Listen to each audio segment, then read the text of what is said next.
Bonjour à tous, je suis Arnaud Kiko. Mon coup de cœur cette semaine, c'est Batman. Avec sa tenue moulante, ses pectoraux acérés et son petit slip sur le pantalon. Moi j'aime bien. À la semaine prochaine. Qu'aujourd'hui je suis fatigué, c'est pour ça qu'aujourd'hui je voulais crier. Je suis pas un héros, mais faut pas me coller à la peau. Je ne suis pas un héros, faut pas croire ce que disent les journaux. Mon coup de cœur comique cette semaine, c'est Doctor Strange 382 de Donny Cates et Gabriel Hernandez Walta. Alors je crois que j'avais déjà parlé du 380 qui était le premier numéro de Marvel Legacy. Je suis toujours autant hypé par cette série. Pourquoi? Puisque, pour remettre un peu le contexte, en fait, Donny Cates redistribue les cartes puisque Doctor Strange n'est plus le sorcereur suprême puisqu'il a laissé son titre et sa cape et un petit peu son Sanctum Sanctorum à Loki, qui est actuellement en train de faire des petites Lokisterie, j'ai envie de dire, sans rentrer dans les détails, mais il est en train de mettre la main sur un sort surpuissant, et du coup, Doctor Strange, donc Stephen Strange, puisque c'est plus vraiment le Doctor Strange, qui est revenu à une vie un peu plus paisible, puisqu'il est vétérinaire actuellement, commence à se rendre compte que ça pue un peu du cul, et il décide de s'impliquer dedans. Alors pourquoi j'aime autant cette série, je ne vais pas trop rentrer dans les détails, puisque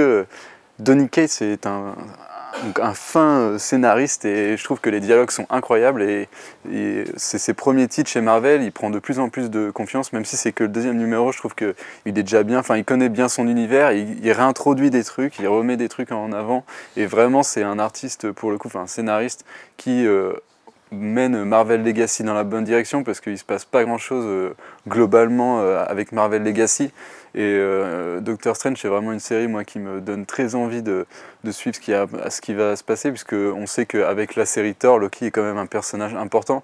Le fait qu'il devienne sorcereur suprême, ce n'est pas non plus anodin. Donc je pense que c'est une série à surveiller, d'autant plus que Gabriel Hernandez Walta, si vous aviez lu Vision de Tom King, vous savez que c'est un très bon dessinateur et il arrive bien à mettre de l'émotion sur ses personnages. Et je vous avoue que ce Doctor Strange un peu blasé, qui est un peu en retrait mais qui décide de revenir dans le combat, moi ça me donne très envie, donc je vous conseille cette série à fond. Disparition. Mon coup de cœur en cette semaine pluvieuse, c'est Paradiso, sorti chez Image Comics. C'est écrit par Ram V et dessiné par Dev Pramanik. C'est un titre assez étrange visuellement. Il y a tout un univers, comme beaucoup de titres Image, qui paraît un petit peu nouveau. Là, c'est un mélange de post-apo et en même temps de cyberpunk, parce qu'il y a des personnages avec des membres bioniques. Il y en a un qui va avoir la mâchoire inférieure en métal, l'autre qui va avoir un bras mécanique un petit peu disproportionné, un peu façon Hellboy. Et je trouve que c'est assez chouette comme mélange. L'univers, j'ai accroché d'emblée. Et l'histoire, ça nous raconte l'aventure d'un petit gars, un jeuneau là, qui est dans cet univers assez violent, un peu façon Mad Max, etc. Donc la civilisation s'est écroulée mais s'est reconstruite sur les ruines de la précédente. Et donc il veut aller à Paradiso, qui est en gros, a l'air d'être les ruines d'une espèce de New York où il y a encore les tours qui tiennent debout, mais à l'intérieur il y a des choses un petit peu mystérieuses qui s'y cachent.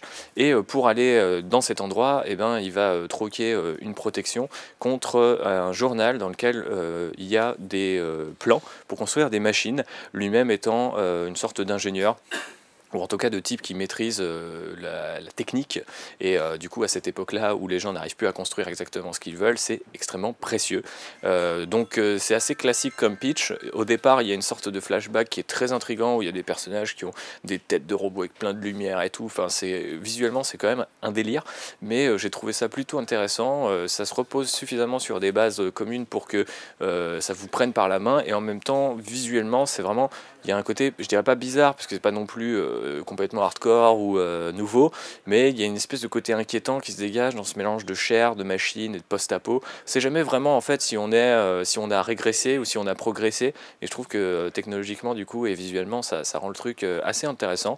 Donc à suivre au long cours chez Image Comics, et puis j'espère que ça sera plutôt cool et que ça va pas faire comme certaines des séries de l'éditeur qui parfois en fait proposent surtout des univers et derrière les histoires pêchent un petit peu. Donc on verra ça dans les mois à venir. Mon coup de cœur cette semaine, c'est pas non plus vraiment un coup de cœur parce que le numéro en soi n'était pas exceptionnel à la lecture, mais j'ai envie de donner un pouce d'encouragement pour Witchblade 1, le relaunch de la série Witchblade, donc qui s'était arrêté depuis quelques années. Et c'est un personnage emblématique de l'imprint Topco, mais qui est aussi un peu représentatif d'une certaine époque où les comics versaient dans la démesure et l'hypersexualisation de ces personnages. Et si c'est pas forcément un mal d'aimer dessiner des femmes peu vêtues ou sexy, il y a quand même quelque chose qui fait qu'en 2017, on peut plus trop s'y autoriser si on ne veut pas être accusé de beaufitude. Et donc, Topco, en relançant Witchblade, a fait un double choix judicieux. Le premier déjà, c'est de mettre une équipe 100% féminine aux commandes, c'est-à-dire qu'au scénario, on va retrouver Caitlin Kittredge, qui avait déjà officié sur Coffin Hill chez Vertigo et qui est une romancière spécialisée en général dans la fantasy, dark fantasy, et Roberta Inagrata au dessin. On se retrouve donc avec une nouvelle héroïne qui va porter le fameux Witchblade, qui est Alex Underwood, journaliste qui se fait tirer dessus sur un toit et qui est laissé pour morte, mais donc qui va être sauvée par le Witchblade. Et bien sûr, ce sauvetage aura un coût qu'on apprendra sûrement par la suite, puisque c'est un numéro qui se révèle être très introductif pour présenter le personnage aussi, et voir un peu comment le Witchblade, plus au niveau physique, va avoir vraiment une influence au niveau psychologique, puisque Alex Underwood va avoir droit à certaines visions qu'elle ne comprend pas. On attend donc encore de voir le costume notamment qui n'apparaît pas du tout, mais on peut déjà sentir cette ambiance un peu plus urbaine et plus réaliste aussi en comparaison avec la série précédente. Et c'est quelque chose qui fait du bien aussi d'avoir une sorte d'actualisation qui n'en fait pas trop et qui permet quand même à Witchblade de retourner sur des bases peut-être un peu plus sereines en 2017. Je trouve que le numéro, c'est pas forcément non plus le meilleur truc que vous lirez, parce que l'histoire pour l'instant est trop calme encore pour vraiment laisser présager de ce que ça peut devenir, mais comme dit, c'est encourageant de voir ça, et donc on attend aussi beaucoup des autres prochains relaunchs du Topco pour 2018. Voilà, ce moment est arrivé. Cette semaine sortait Hawkeye tome 13 avec le retour de Clint Barton. J'avais très envie d'en parler. Il y avait aussi un nouveau titre, Jem et les hologrammes, avec le retour de Sophie Campbell. J'avais très envie d'en parler. Mais j'ai fait une promesse stupide cet été, de dire que quand sortirait le TP de Shirtless Bear Fighter, j'en parlerai torse nu. Et mes collègues se sont fait un plaisir de me le rappeler, alors qu'aujourd'hui à Nantes, il fait 2 degrés et il pleut.